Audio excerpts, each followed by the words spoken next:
1947 চনত ভাৰত আৰু পাকিস্তান দেশ বিভাজনৰ পিছতেই সমগ্ৰ সময়ছোৱাত বিগত ৭৫ বছৰত সদায় ভাৰত আৰু পাকিস্তানৰ মাজত কোনো দিনেই মধুৰ সম্পৰ্ক নাই আৰু সদায় পাকিস্তানে ভাৰতবৰ্ষৰ ওপৰত এটাৰ পিছত এটাকে ষড়যন্ত্ৰ চলাই আহিছে। হেয়া যদি আমি চাওঁ যে 1971 চনত যি সময়ত পাকিস্তানে তেওঁলোকৰ ইষ্ট পাকিস্তানত তেওঁলোকৰ যি হত্যালীলা হৈছিল যাৰ ফলত বাংলাদেশৰ দৰে এখন দেশৰ জন্ম হৈছিল আৰু পৰৱৰ্তী সময়তো যদি চাওঁ আমি এটাকে পাকিস্তানে অহৰহ প্ৰচেষ্টা চলাইছে ভাৰতবৰ্ষত নিৰন্তৰ আক্ৰমণ কৰাৰ বাবে বিভিন্ন ষড়যন্ত্ৰ পাৰ্লিয়ামেণ্টত কুটাঘাত সন্ত্ৰাসবাদীৰ আক্ৰমণেই হওক বা কাৰ্গিল যুদ্ধই হওক প্ৰতিটো ক্ষেত্ৰত যদি আমি চাব যাওঁ যে পাকিস্তানৰ যি ধৰণৰ ষড়যন্ত্ৰ ভাৰতৰ বিৰুদ্ধে কৰি আহিছে সেই অহৰহ ষড়যন্ত্ৰ কিন্তু ভাৰতে প্ৰত্যুত্তৰ দি আহিছে আৰু ভাৰতবৰ্ষৰ সেনাবাহিনীৰ লগত মুখামুখি সংঘৰ্ষত লিপ্ত হোৱাৰ সাহস নাই পাকিস্তানৰ আৰু সেইবাবে পাকিস্তানে তেওঁলোকৰ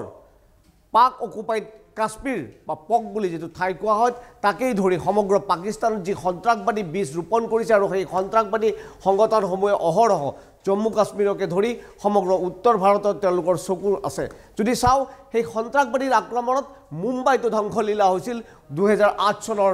আৰু সেই ঘটনাবোৰ পিছৰ পৰা যদি আমি চাওঁ ভাৰত চৰকাৰে কঠোৰ ভূমিকা গ্ৰহণ কৰি আহিছে আৰু বিশেষকৈ প্ৰধানমন্ত্ৰী নৰেন্দ্ৰ মোদী নেতৃত্বাধীন বিজেপি NDA চৰকাৰে 2014 পিছত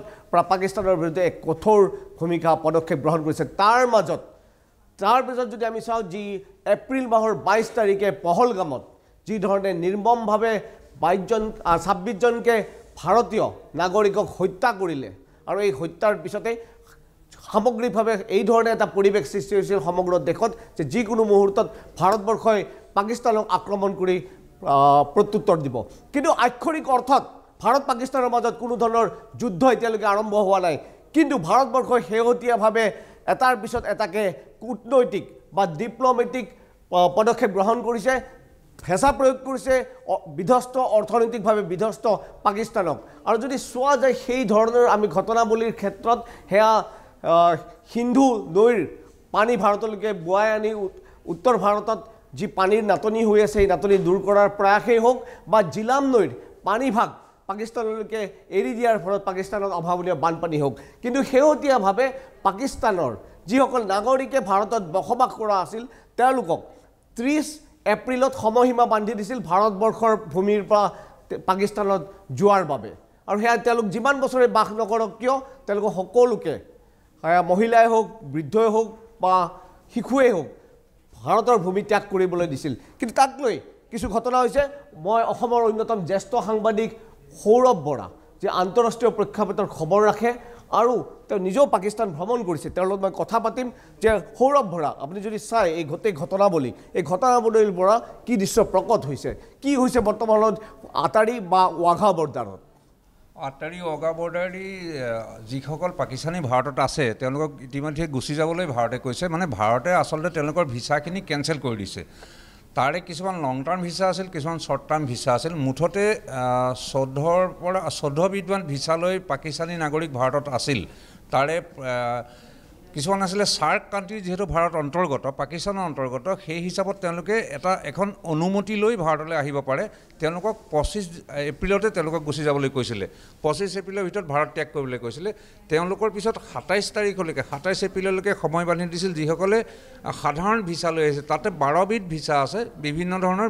12 ধৰণৰ ভিছা আছে তেওঁলোকক 27 তাৰিখৰ ভিতৰত যাবলৈ কৈছিলে আৰু 29 তাৰিখৰ ভিতৰত যাবলৈ কৈছিলে যিসকলে মেডিকেল ভিছা লৈ আহিছে মানে ভাৰতত চিকিৎসা কৰিবলৈ আহিছে কিন্তু এতিয়া 30 তাৰিখে সেইটো কথা আপুনিও জানে 30 তাৰিখে 30 এপ্ৰিলত মই মাজত লৈছোঁ যে 30 এপ্ৰিলত সময়সীমা বান্ধি দিছিল ভাৰতবৰ্ষৰ যে সকলো পাকিস্তানী নাগৰিক পাকিস্তানলৈকে উভতি যোৱাৰ বাবে কিন্তু তাৰ মাজত শেহতীয়াভাৱে পাকিস্তানে তেওঁলোকৰ সীমান্ত ৱাঘা বৰ্ডাৰ আৰু আটাৰী বন্ধ কৰি দিয়াৰ খবৰ আহিছে আৰু ইতিমধ্যে বন্ধ কৰি দিয়াৰ ফলত পাকিস্তানৰ বহু সংখ্যক লোক ভাৰত আৰু পাকিস্তানৰ মাজত আবদ্ধ হৈ হয় নো মেন্স লেণ্ডত আবদ্ধ হৈ আছে তেওঁলোকৰ এতিয়ালৈকে আমাৰ ভাৰতলৈ ৱাঘা আৰু আটাৰী সীমান্ত দি 1465 জন ভাৰতীয় নাগৰিক আৰু ডিপ্ল'মেটিক অফিচিয়েল কূটনৈতিক বিষয়া ভাৰতলৈ আহিল ভাৰতৰ পৰা পাকিস্তানলৈ 786 জন ইতিমধ্যে পাৰ হৈ গ'ল সেইটো 29 তাৰিখৰ ভিতৰত তাৰ পিছতো ভাৰতে আমাৰ ভাৰতৰ গৃহ মন্ত্ৰণালয়ে যিটো 30 তাৰিখে ৱাগা আৰু আটাৰী সীমান্ত বন্ধ কৰি দিম বুলি কৈছিলে সেইটো এতিয়ালৈকে খোলা ৰাখিছে এটা অৰ্ডাৰ দিছে নতুন এখন জাননী দিছে সেই জাননীখনত কেতিয়ালৈকে খুলি ৰাখিব সেইটো কথা কোৱা নাই কিন্তু এটা কথা কৈছে যে পাকিস্তানী নাগৰিক আটাৰী সীমান্ত দি গৈ থাকিব পাৰিব অৰ্থাৎ আটাৰী যিখন আচলতে ৱাগা আৰু আটাৰী দুখন গেট দুটা একেটা ঠাইৰে দুখন গেট আটাৰী হৈছে ভাৰতৰ ছাইডটোক আটাৰী বুলি কয় আৰু পাকিস্তানৰ ছাইডটোক ৱাগা বুলি কয় এটা ভাৰতে আটাৰীৰ নিজৰ গেটখন খোলা ৰাখিছে খোলা ৰখাৰ অৰ্থটো হৈছে যে পাকিস্তানী নাগৰিক এতিয়াও যিখিনি বাকী আছে সেই পাকিস্তানী নাগৰিক এতিয়াও পাৰ হ'ব পাৰিব কিন্তু একে ভাৰতৰ কূটনৈতিক পদক্ষেপৰ প্ৰত্যুত্তৰ পাকিস্তানে ৱাগা বৰ্ডাৰ ৱাগা গেটখন বন্ধ কৰি দিছিল এতিয়া পাকিস্তানে কিন্তু তেওঁলোকৰ ৱাগা গেটখন যদিও ভাৰতৰ হোম মিনিষ্ট্ৰীয়ে আটাৰী গেটখন খোলা ৰাখিছে পাকিস্তানে কিন্তু ৱাগা গেটখন বন্ধ কৰি ৰাখিছে তেতিয়া এনেকুৱা এটা অৱস্থা হৈছে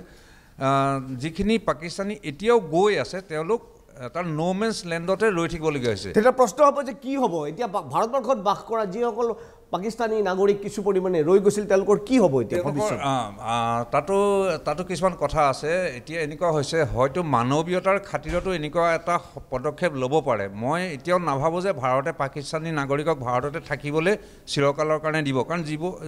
দীৰ্ঘকালীন ভিছালৈ অহা কিছুমান মানুহ আছে যিটো ভাৰতে যিখন আইন হ'ল সেই আইনৰ অধীনত তেওঁলোকে নাগৰিকত্ব পাব সেইখিনি মুছলমান নহয় হিন্দু আৰু হিন্দু নগণ্য 2% হিন্দু শিখ বা জৈন এনেকুৱা যিসকল মানুহ পাকিস্তানৰ পৰা আহি পেলাই দীৰ্ঘকালীন ভিছা বিচাৰি আছে তেওঁলোকক ভাৰতে থাকিবলৈ দিব কিন্তু দীৰ্ঘকালীন ভিছালৈ ইছলাম ধৰ্মী মানুহো ভাৰতত আছে সেইটো তাৰে কেইবাটাও কাৰণত আছে কেইবাটাও ধৰণত আছে যেনে কোনোবা আহিছে বিয়া হৈ যাৰ এতিয়ালৈকে 30 বছৰ ভাৰততে তেওঁলোক থাকিলে দীৰ্ঘকালীন ভিছাৰ ম্যাদটো বঢ়াই থাকে এতিয়া কালি মই এনেকুৱা এটাও বাতৰি পঢ়িলোঁ ওছামা নামৰ এজন ষ্টুডেণ্ট তেওঁ ছাত্ৰ তেওঁ ৰাৱালপিণ্ডিত ঘৰ তেওঁ 17 বছৰ ধৰি ভাৰতত আছে ভিছা ম্যাদ বঢ়াই আছে ভিছাৰ কাৰণে তেওঁ আবেদন জনাই ভিছাৰ ম্যাদ বঢ়াই 17 বছৰ ভাৰতত থাকি তেওঁ হাইস্কুলৰ লেভেলৰ পৰা কলেজ পাৰ হৈ গৈ এতিয়া তেওঁ এটা প্ৰফেশ্যনেল কোৰ্চ কৰি আছে আৰু তেওঁ দাবী কৰিছে তেওঁ ইতিমধ্যে ভাৰতত ভোটাৰ তালিকাটো তেওঁৰ নাম সোমাইছে আৰু তেওঁ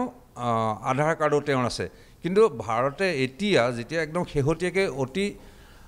কঠোৰ পদক্ষেপ লৈছে তেওঁলোককো থাকিবলৈ ভাৰতে দিবলৈ মন নাই যিসকলৰ ঘৰৰ পৰা আঁতৰি যাবলৈ এটা